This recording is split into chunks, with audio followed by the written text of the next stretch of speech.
कहता है भाई तेरे साथ जो लड़की थी ना उसको किसी ने मार के फेंक रखा है। मैंने कहा कहाँ पे? कह रहा पीपल के पास में। साक्षी की हत्या को दिन पे दिन बीतते जा रहे हैं। पुलिस की जांच चल रही है। इस पूरे मामले पर राजनीति भी खूब हो रही है, पर जो नहीं हो रहा है वो है इंतजार कि आखिर कब तक साक्षी के हत्यारे को फांसी पर लटकाया जाएगा, कब तक दिल्ली की बेटियों को और देश की बेटियों को ये दरिंदे नोच नोच कर खाते रहेंगे।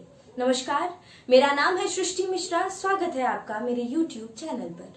दर्शकों, साक्षी हत्याकांड में तमाम चेहरे सामने आए। उनमें से ही एक प्रमुख गवाह भावना भी है, जो आज हमें साक्षी साहिल की इनसाइड स्टोरी बताएंगी। उसी के साथ सभी दोस्तों और हत्या से पूर्व की कहानी को बता रही है भावना। साक्षी की दोस्त भावना मौजूद है हमारे साथ। इनसे बातचीत करेंगे और जानने की कोशिश करेंगे कि पहली बार साक्षी से इनकी मुलाकात कब हुई थी।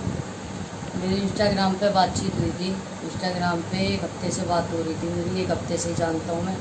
तो उसने पूछा था कहाँ रहते हो, मैंने कहा सी ब्लॉक में रहता हूँ मस्जिद के पास। फिर वो आई थी मिलने, फिर हम चले गए थे, मैं उसको छोड़ के आया घर पे।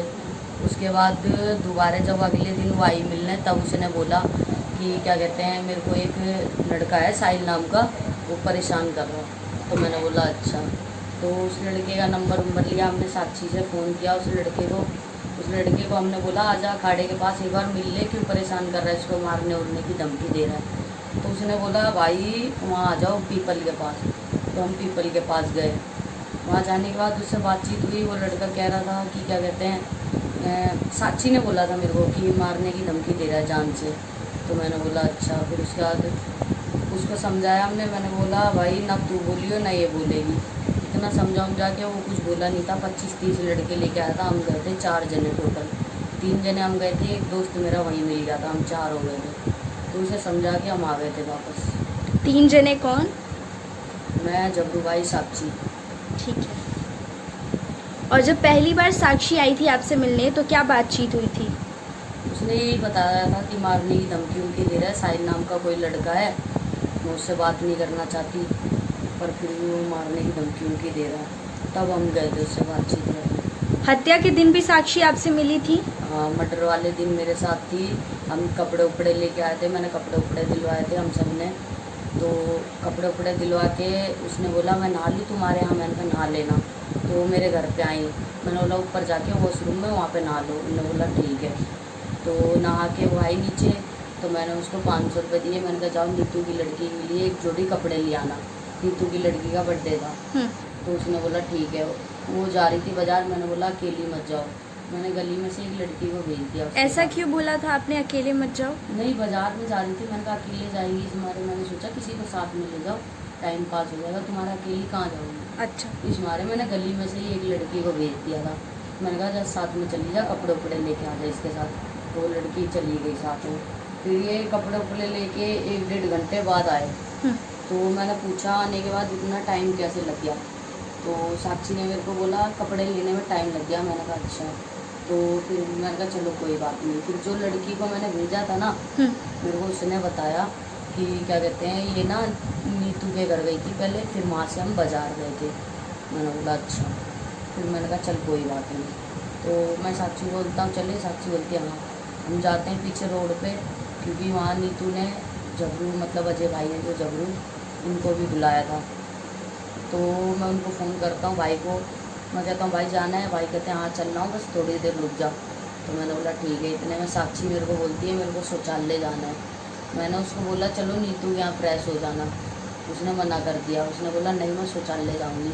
तो मैंने कहा चलूँ मैं भी। तो उन्होंने मना करा था मेरे को कि नहीं मैं चली जाऊँगी, तुम पहुँचो, मैं दूसरी वाली स्कूटी पर अजय भाई के साथ आऊँगी। मैंने कहा ठीक है। तो साक्षी चली गई।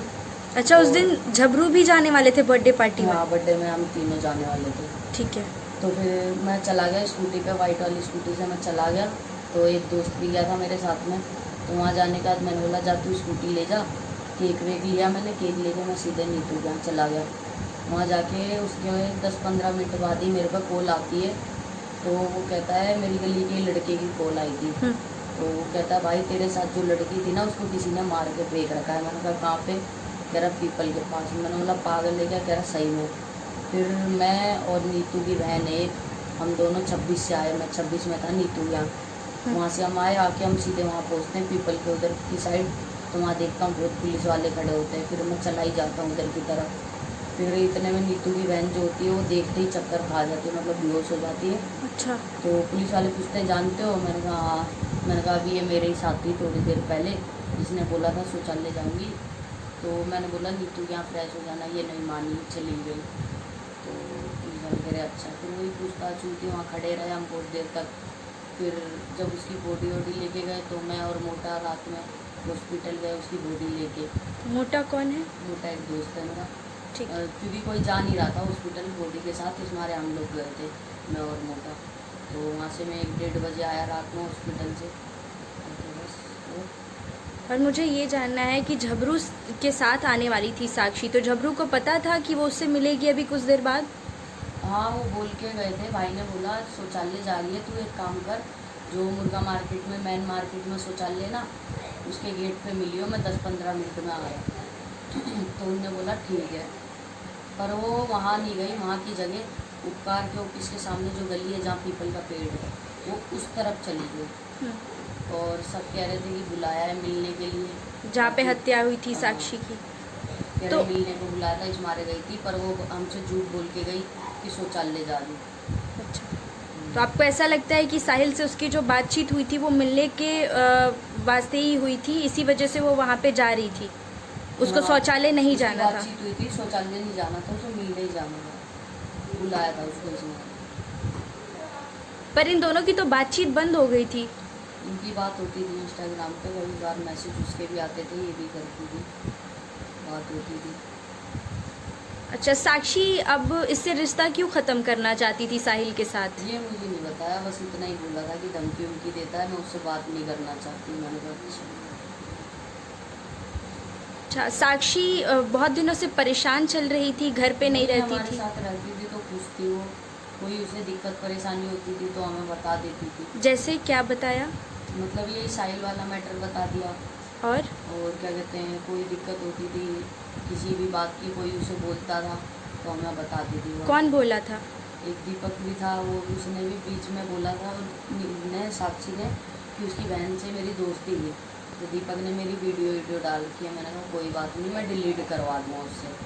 ठीक है, बता देती थी वो सारी बात, कोई बात होती थी। बाकी सैड नहीं रहती थी वो, जब से मैंने देखा तब से तो खुशी रहती थी हमारे साथ। ये दीपक भी तंग करता था उसे? नहीं, दीपक परेशान नहीं करता था वैसे उसे। अच्छा, घर वालों के साथ साक्षी का क्या रिश्ता था, कैसा रिश्ता था, कैसा आपस में रहते थे सब घर वाले? घर वालों का मुझे नहीं पता, क्योंकि एक हफ्ता हुआ था, फैमिली के बारे में उससे मेरी कोई बात नहीं हुई थी। बस वो यही बताती थी मेरे को कि मैं घर नहीं रहती, नीतू क्या रहती हूँ, क्योंकि नीतू का आदमी अभी बंद है जेल में।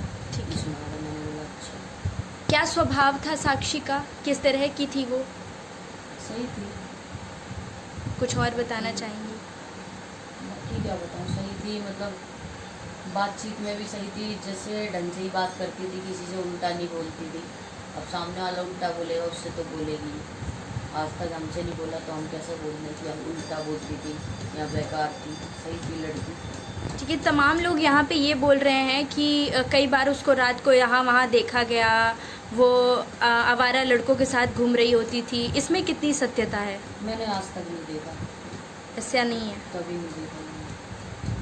तो अभी आपने देखा किस तरह भावना ने साक्षी मर्डर के तमाम पहलुओं को हमें बताया।